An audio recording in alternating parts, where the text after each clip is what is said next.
an unusual addiction.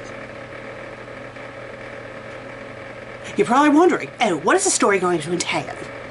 I'll give you a hint by telling you who the author is. The author is Mylokitty!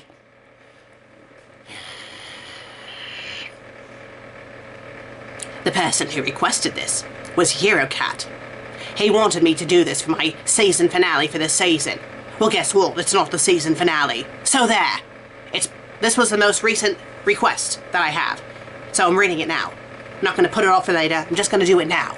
Because I just want to get this done and over with. The summary. Susan's adjustment to the American life took some time. Of course it's about me. One day, she discovers something she never experienced before, and things get out of hand. Will this be another misadventure at the FanFic Critic household? Trigger warning, contains Grape!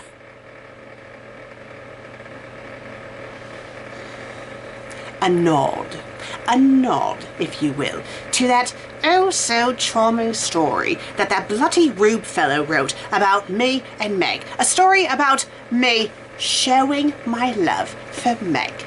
By raping her!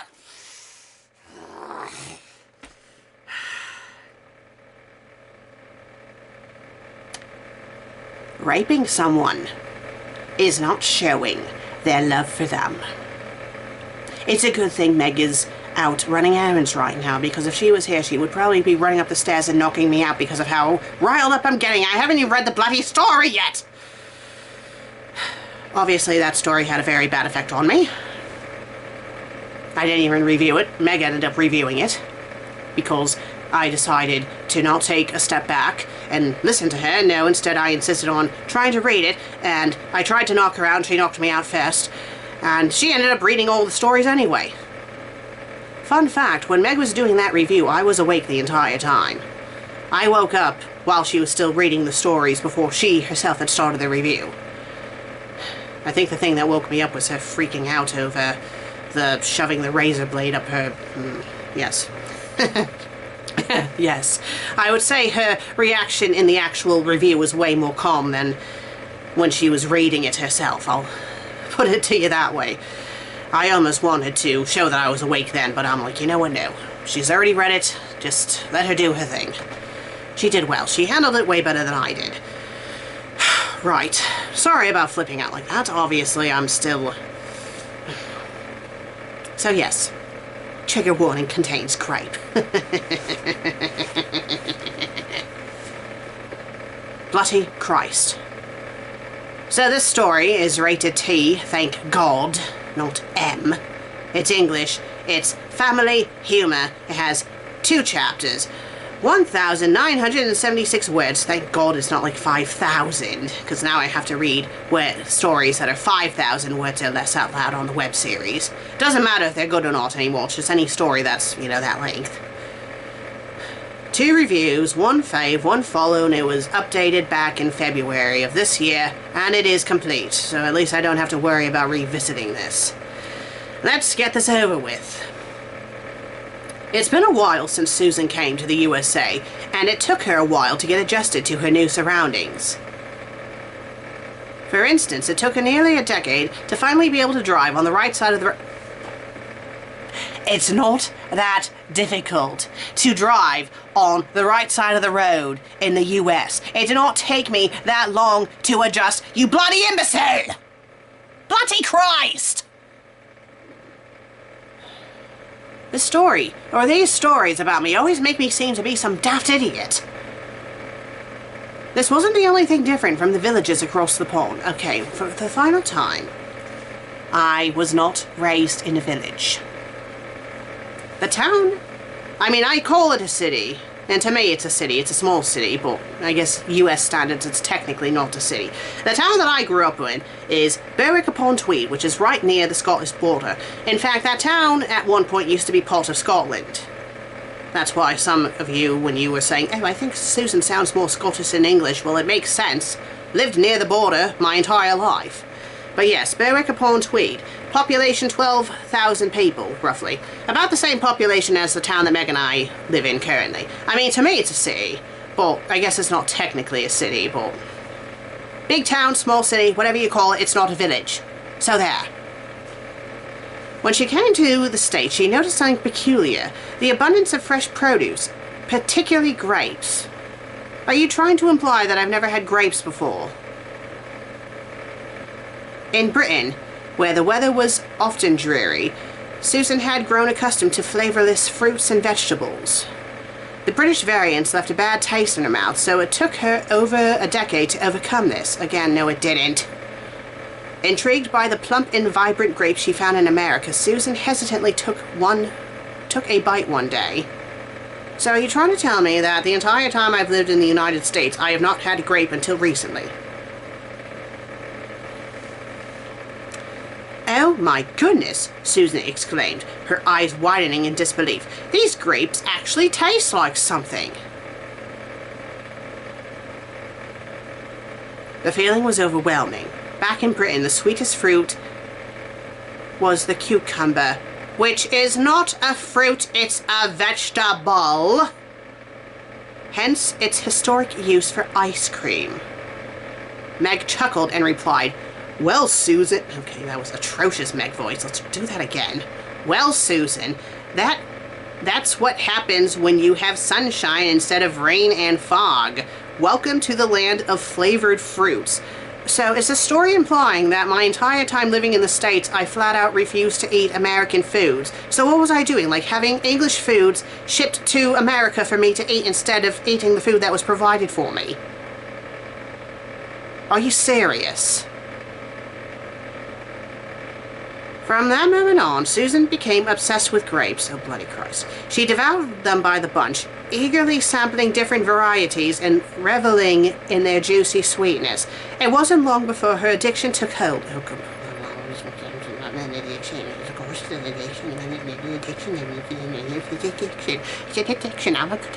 to grapes. I love grapes. I love grapes. I have an entire swimming pool full of grapes that I swim in.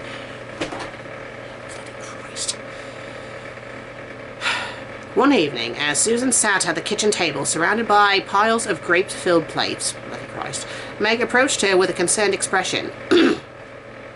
Susan, I think you might have a grape problem, Meg said gently, eyeing the grape juice-stained corners of the tablecloth. Susan looked up, her mouth full of grapes, and mumbled, oh, thanks, Meg. I simply appreciate the newfound language of everything. I'm assuming that my mouth is supposed to be full of grapes, so my talking would be muffled.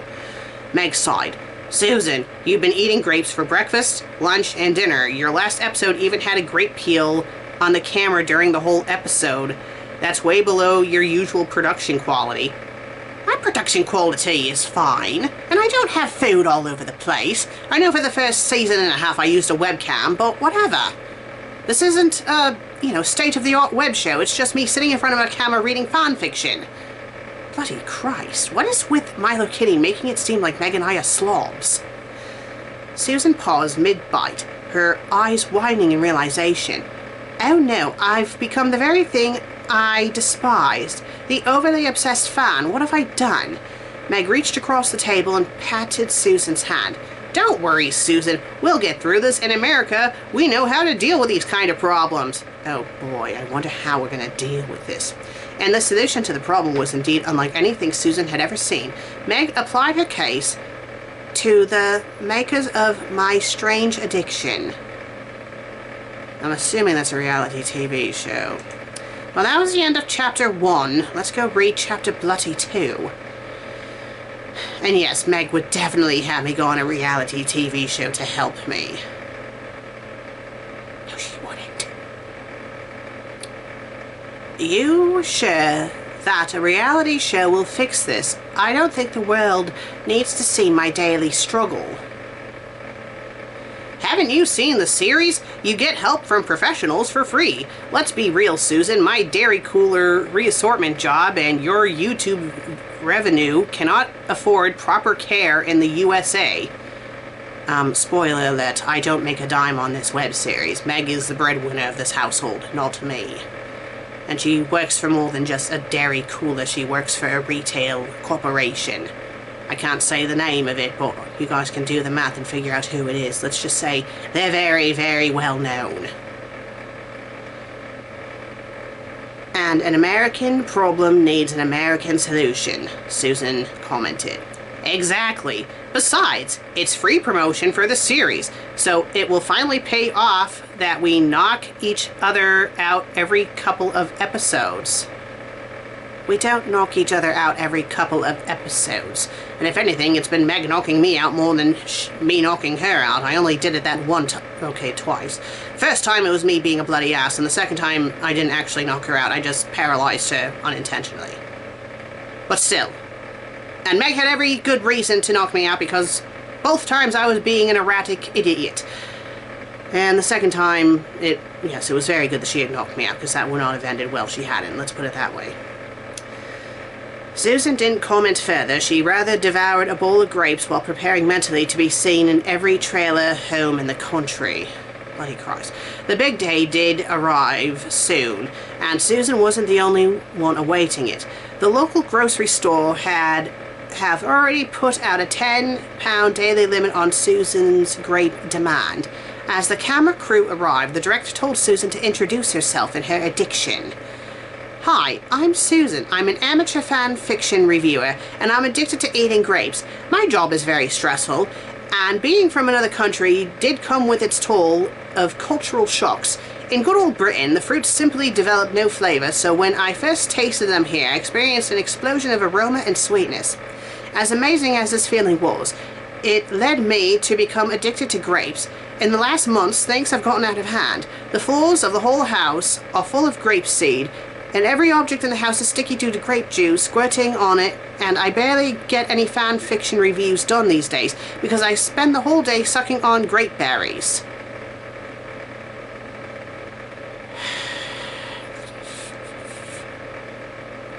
Cut! Excellent production! Or introduction! So, are you living alone? Asked the producer. Don't ask what that voice was. No, my American cousin also lives here. Let me get her, said Susan. Okay, how would they not know about Meg, seeing it was Meg that decided to put me on this reality TV show, and once again Meg would not do this to me. The camera crew waited for a minute, then the same woman returned, this time wearing a black hat. Didn't you say you'd bring your cousin? Asked the producer. I am the cousin. We just look identical, said the woman in a distinct Bostonian accent.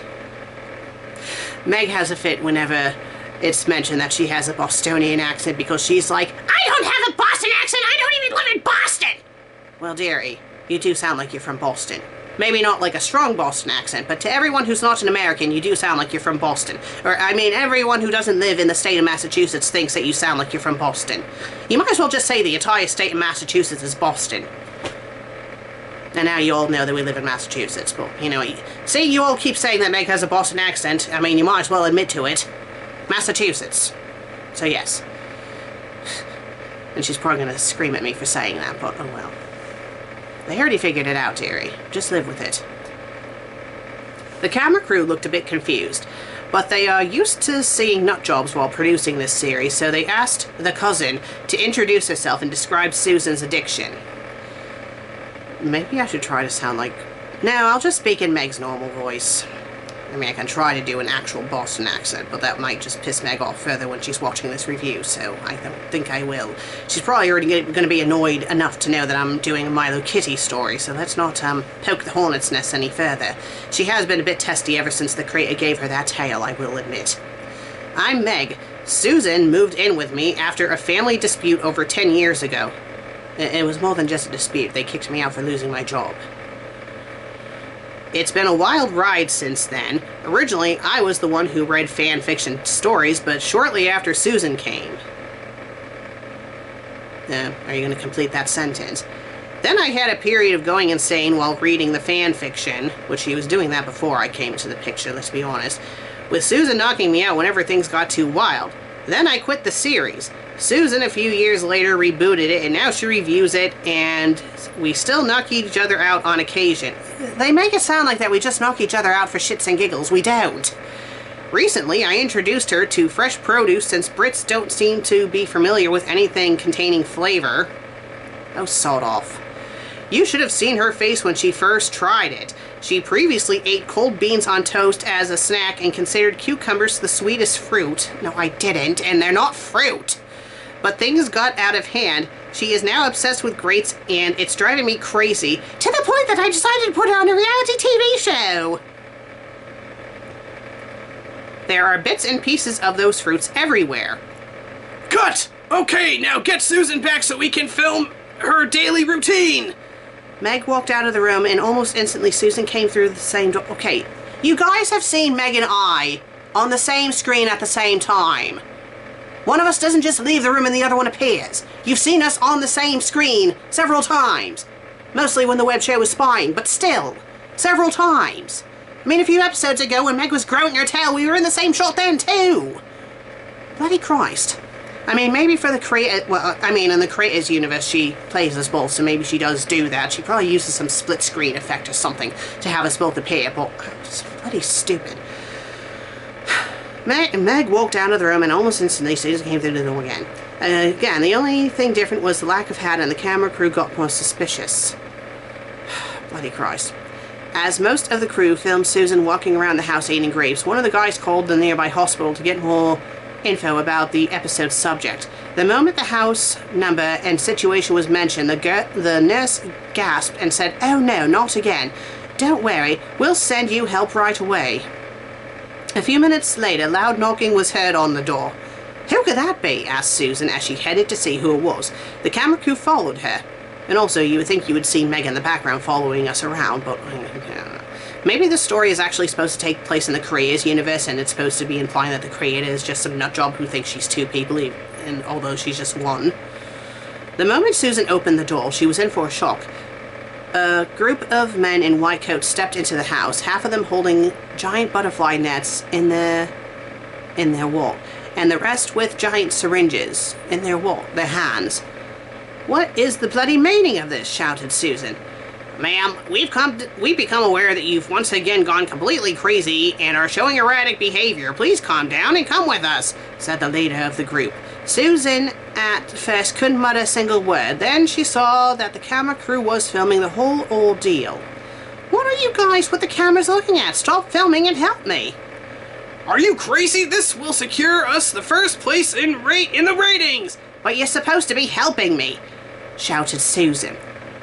"Lady, this is TLC. We are to reality television what TMZ is to journalism," said the camera guy as he zoomed into Susan's frantic face. "Wait, is this the crazy redhead?" Not bloody redheads. We are not bloody redheads. Stop saying we're bloody redheads. We are not bloody redheads. Is this the crazy redhead that got institutionalized by a facility a decade ago? Said the youngest man in the white coat.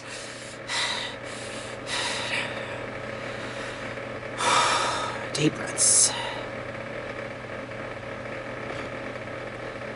The one with different personalities who was dragged into the institution while waving a plastic razor? I can assure you that razor is not plastic. It happened before I started working here, but everyone still talks about that nutter.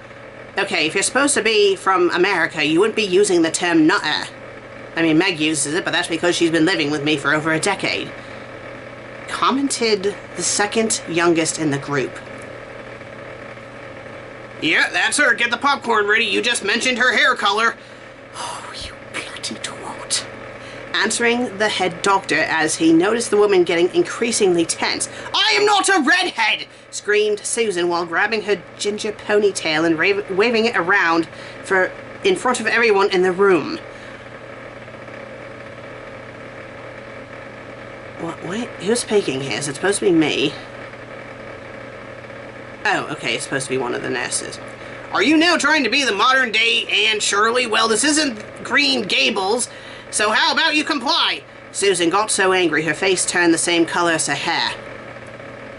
Meg, get here and tell these people they got the wrong idea, shouted Susan. There was no reply. Meg! Meg? She's not coming because you are both the same person, said the main guy in the white coat. No, we're not. We're both real. Oh, this is really pissing me off.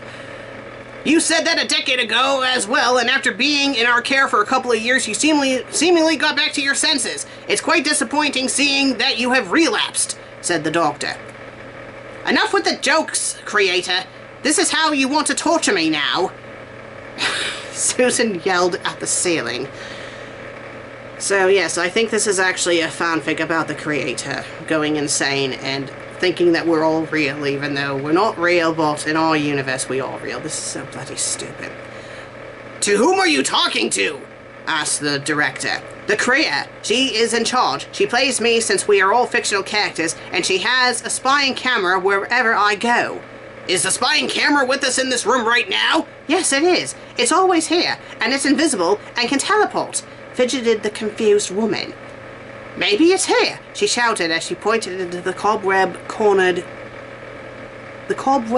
corner on the left. Okay, once again, our room does not have cobwebs in it. Oh, it's there. She pointed at the empty top of the drawer. Or it could even be hiding in there. She pointed to the cat litter box. The cat litter box is downstairs, you idiot. Ma'am, we have heard enough. It's time to calm down and let us help you. We're not certain what happened again, but you once again made up several imaginary people in your head and are role-playing as them. It's the same thing as a decade ago. Back then you pretended to be some kind of Jesus figure, and the neighbor saw you acting like a cat, licking yourself on the kitchen table. Did you really have to bring that up? That was embarrassing. Lesbian Jesus had Meg and I switch bodies with our cats, and it went on for months, and it took me forever to stop hissing at people.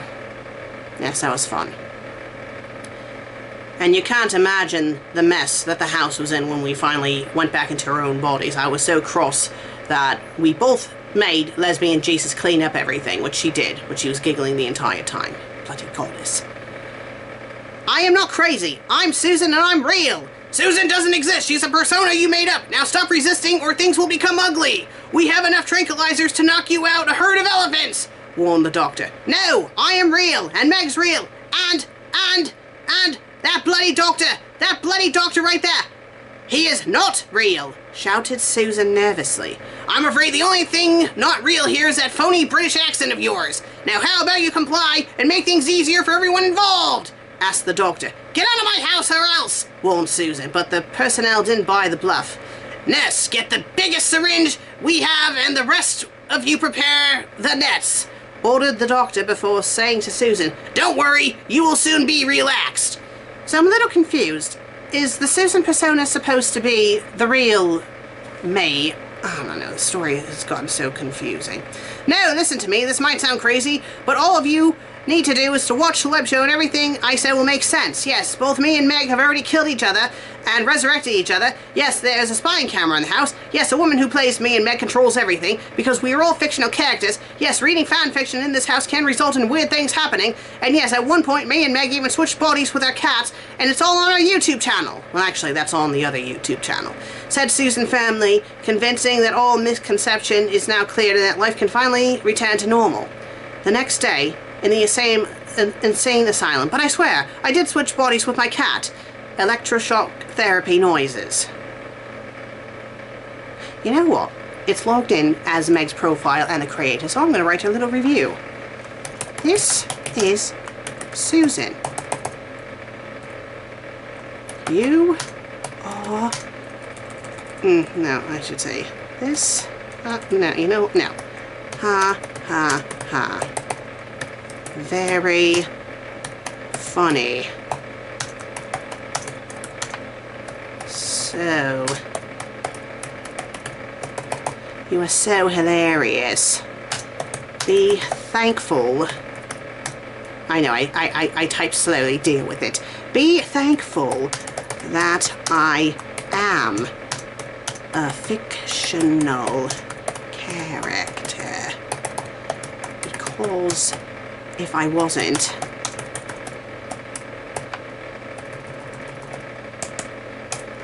you would be dead. There we go. Now let's read it over, make sure I didn't make it... Okay, I spelled thankful wrong. Thankful that I am a fictional character, because if I wasn't, you would be dead. There we go! And the creator will be like, oh, you shouldn't have posted that review. Well, guess what, creator? I don't care! Bloody Christ! So, positives about this story. It actually had really good spelling and grammar. Congratulations. Congratulations, Mylokitty. It actually had really good spelling and grammar. Very, very good. You're so funny. You are so funny. You're so hilarious. You are so hilarious. I bloody hate you. I do. I seriously do. I don't care that these are troll fanfics. They piss me off. And I'm getting sick of them. I mean, I suppose this is better than that story about me raping Meg, which you didn't write that, so thank you for not writing disturbing fanfics like that. I am grateful for that. And don't you even think about writing a disturbing story because I just mentioned it. I'm sure the creator got a chuckle out of this. In fact, she was probably slightly breaking through while I was reading this, because I don't think she read this herself yet. She'll probably confirm it after the video, but yes, yes. I will say this was decently written, but very insulting. Bloody Christ. You know, we may be fictional characters to you people, but we do have feelings. We do have feelings. This was just insulting. This was just bloody insulting. I didn't like it. I honestly did not like it. It really angered me. Right. I'm not going to say anything else, really. I think I've made my opinion very clear on this. Sorry that I kept messing up with the accents and whatnot, but kind of hard to keep up with them after a while, and I don't know what I was doing with the American ones, but I digress. Right, well, I'll see you all in the next episode. If you did like this episode, please be sure to leave a like and comment, and if you haven't subscribed yet, please do. I would greatly appreciate it. I'll see you all in the next episode. Until then, cheerio. Hey everyone, it's the creator, not Susan. So my honest opinion of this story...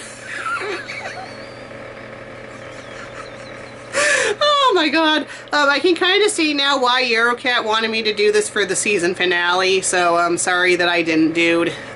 It's the most recent story on my request list, so that's why I figured I would read it, so I am sorry. But yeah, I kept slipping up. I'm sure you guys probably heard me kind of slipping up with the accent. I do apologize. I know Susan's accent can be a bit inconsistent.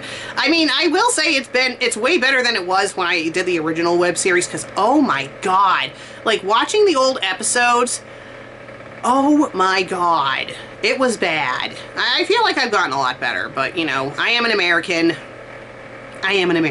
so I'm not actually British. I'm gonna slip up from time to time, and I think I was slipping up a lot in this episode, so if I was, I do apologize.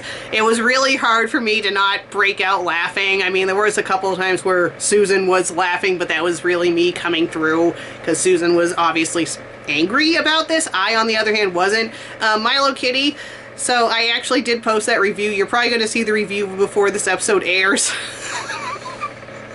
I don't really hate you. Susan does, but I don't. Your stories are hilarious.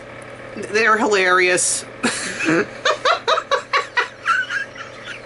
Oh my god! It was so hard!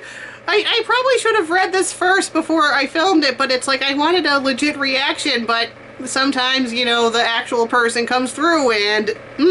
I mean, it was easier when I did the web series as Meg, because at least that could be, because she's more based off of me anyway. But yeah, that was hilarious. That was freaking hilarious. That's not going to be canon with the show, though. I mean, yeah, but yeah, I guess you could say this story was kind of, one about me. If it was a deal that I was actually insane and had a split personality, although this might piss off people in the DID community. So, just to warn you, you might get some hate for that. And no offense, hopefully, to anyone who does have DID. It is a very serious condition, so don't harass people if they actually have DID. The story was trying to imply that it's DID. It's definitely not, so hopefully this doesn't offend anyone. And if there is people who have DID that watch this web series, I hope this didn't offend you. And please do not harass Mylokitty if it did. You know, this is just supposed to be a story that's not to be taken seriously. With that said, yes, I hope you guys enjoyed this episode. And like Susan said before, we'll see you on the next episode. See you later, guys. Bye.